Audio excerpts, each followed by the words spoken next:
माता चामुंडा देवी की कथा की 15वीं अध्याय। सूर्य देवता ने रेंजकाव को जात्र के महान यज्ञ लगाने का आदेश तथा रेंजकाव और रामू चले सर्वाधार जात्र के महान यज्ञ का नवेता देने का हाल। भगवती मामाई ने कहा, हे भगत, द्वापर युग के प्रथम भाग में सूर्य देवता ने रेंजकाव और रामू को आदेश दिया कि तुम दोनों इस जात्र की महान यज्ञ की तैयारी करें और उस यज्ञ में ब्रह्मा विष्णु महेश सहित सभी देवी देवता सम्मिलित होंगे और जग कल्याण के लिए जात्र के इस महान यज्ञ के आयोजन करें। उसके बाद सूर्य देवता का आदेश मानकर दोनों भक्तों ने उस जात्र के महान यज्ञ की तैयारी करने का आराध कर दिया। उस महान यज्ञ की तैयारी करने के बाद वो दोनों भगत फिर से सूर्य देवता के पास चले गए। सूर्य देवता से कहा कि हमने इस जात्र की महान यज्ञ की तैयारी कर दी है। ये समाचार सुनकर देवता बहुत खुश हो गया। इस जात्र के महान यज्ञ की तैयारी करने के बाद ब्रह्मा विष्णु महेश सहित सभी देवताओं को नवेता भेजा। उसके बाद भगवती मामाई ने कहा कि सेनापति की धरती रामेश्वर पर्वत पर जात्र के महान यज्ञ के नवेते की कथा सुनाता हूँ, तुम ध्यान देकर सुनो। हे भगत, युगपुरानी बात है कि जब 5 देवताओं ने जात्र के महान यज्ञ का आयोजन रखा तो उसमें मेरे 2 प्यारे भगत, उनमें से एक का नाम रेंजकाव और दूसरे का नाम रामू रुकाल था। उन दोनों भक्तों को उन 5 देवताओं ने आदेश दिया था कि तुम सर्वाधार पर्वत पर जाओ और भगवती चामुंडा को नवेता देकर आओ और साथ में उसे भी अपने साथ ले आना, क्योंकि भगवती चामुंडा के साथ हमने वादा किया था जब हमें राक्षस ने देवकोट नामक स्थान पर महायज्ञ में दखल डाला था, इसलिए आप दोनों जाओ। हे भगत, उसके बाद वो दोनों भगत देवताओं की आज्ञा लेकर सर्वेधार पर्वत पर आ गए और देवताओं ने उनसे ये भी कहा था कि जब तुम सर्वधार में पहुंचोगे तो उसकी दूसरी तरफ जहां गुप्त महाराज रिद्धि सिद्धि सहित विराजमान है, उस जगह से तुम हिंजाल लेकर भगवती के चरणों को अर्पित करना। और उस वक्त देवताओं ने उनसे यह भी कहा था कि तुम जब भगवती के दरबार में पहुंचोगे तो भगवती मामाया आपको 3 तरीकों से भेंट करेगी।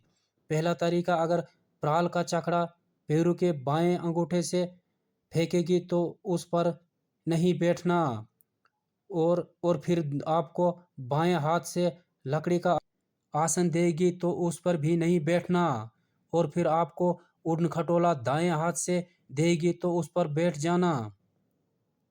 हे भगत, फिर उसके बाद दोनों भगत हिंजाल लेकर मेरे दरबार में पहुंच गए और उन्होंने सबसे पहले मुझे नमस्कार किया और उस हिंजाल को मेरे चरणों में अर्पित किया।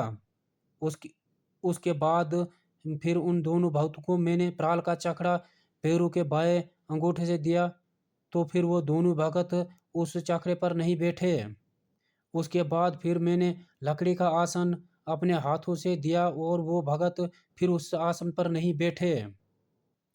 और फिर बाद में मैंने उनको उड़न खटोले अपने दाएं हाथ से दिया और मेरी माया से उनको उस उड़न खटोले के चारों तरफ सिंह नजर आने लगे। उसके बाद दोनों भगत सिंह को देखकर कांप उठे, मन ही मन में देवताओं से प्रार्थना करने लगे।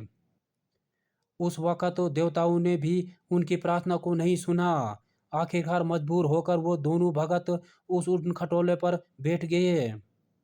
फिर उसके बाद मैंने उनको आने का कारण पूछा।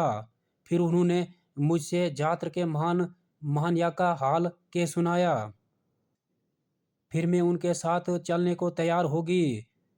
फिर उसके बाद मैंने उन दोनों भक्तों के साथ एक वचन किया कि जब तुम मेरे दरबार से वापस जाओगे तुम मुड़कर पीछे की तरफ नहीं देखोगे। फिर उसके बाद मैंने उन दोनों भक्त के साथ एक वचन किया कि तुम जब मेरे दरबार से वापस जाओगे तो तुम्हें मुड़कर पीछे की तरफ नहीं देखना होगा जब तक सती घाट रामगोड़ा नदी को पार नहीं करोगे। यदि तुमने पीछे मुड़कर देखा तो मैं वहीं से वापस आ जाऊंगी। उसके बाद वचन सुनकर दोनों भगत मेरे दरबार से चल पड़े। फिर उनके पीछे मैं भी चल पड़ी। उसके बाद उन भक्तों को भयंकर आवाज, ढोल निगारे, बंसरी, शंख वगैरह सुनाई देने लगे।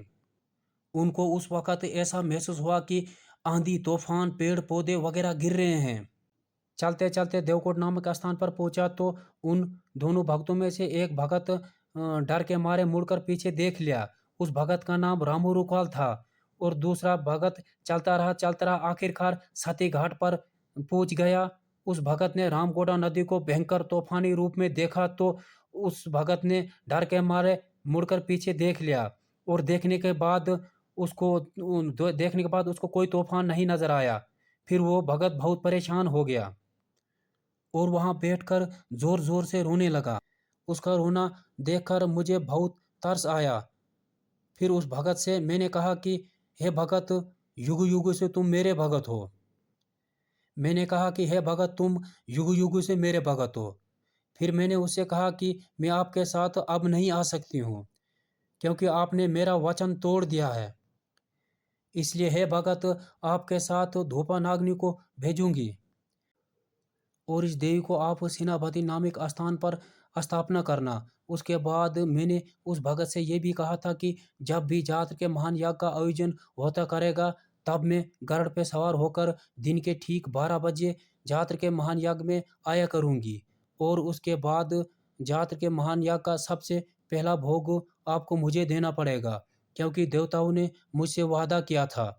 फिर उसके बाद वो भगत खुश होकर चला गया और सेनापति नामक स्थान पर धूपानाग्नि की स्थापना की थी। फिर बाद में मैं भी अंतर्ध्यान होगी। हे भगत, जब मैं भक्तों के साथ सर्वाधार से आई थी हे भगत, जब मैं उन भक्तों के साथ सर्वाधार से आई थी तो उस वक्त जिस स्थान से उन भक्तों ने मुड़ के देखा था, उस स्थान पर मेरे चरण के निशान लग गए थे।